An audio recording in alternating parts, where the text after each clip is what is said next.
In my last video, I used the metaphor of an ark, suggesting that the meta platforms and the politicians and oligarchs who support them are on the equivalent of the Titanic, and that TikTok and Substack are the places of the revolution, the places building an ark, so to speak, to lift us out of the nightmare of empire. Here's what I mean by an ark. People have been asking, and it's something I've been thinking about for a long time. First, it's an online commons, a platform in which all information is free. There are no paywalls. All the ways to live naturally, all healing, all natural medicine, art, music, everything's available at no cost. There are no advertisements. There's no money involved. So imagine TikTok, but 1,000 times bigger. There's 24-hour live streaming of deep wisdom, of healing, of support, entertainment, all kinds of learning modules, workshops, free education at all developmental levels for all things. It's a new people-centered versus empire-centered search engine and internet as well. And it's all powered by the highest service to all versus the service to empire, to the very few. That's how the algorithm is set up. When this is built, privatization of any kind stops making sense on the ground. So private property, private wealth, even citizenship. It just goes out the window. So the commons then comes to the streets, to the 3D. Because if all information is truly free, our minds are free. And we no longer believe in this artificial division, in us and them. We're all kin. There are no lines to draw when we're all family. There are natural boundaries in the way there are natural differences in nature. We find our natural seed assignments, we card sort ourselves.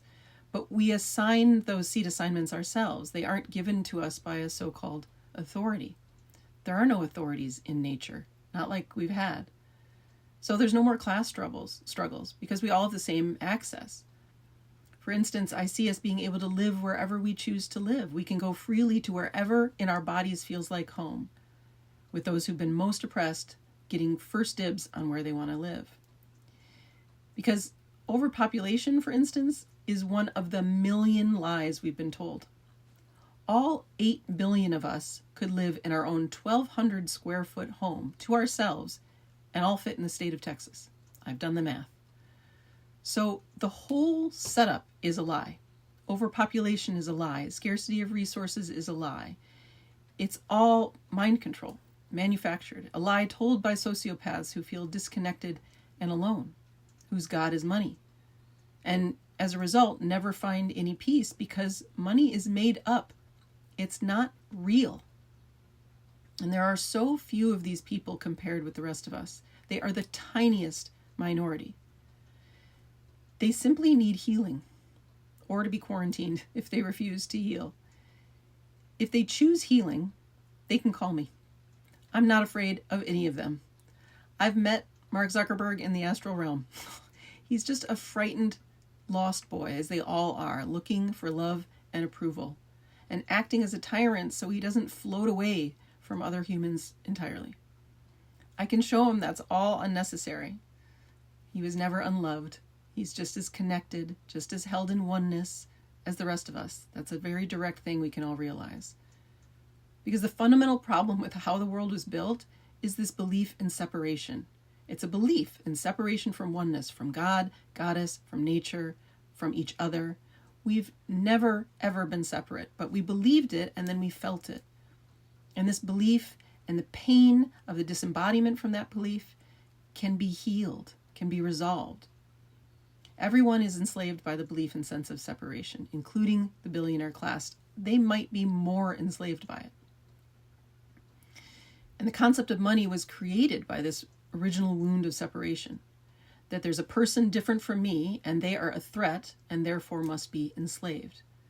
The foundation of that is separation, when the truth is we are all family, we are all one. You wouldn't make a family member, a 2-year-old, sing for their supper.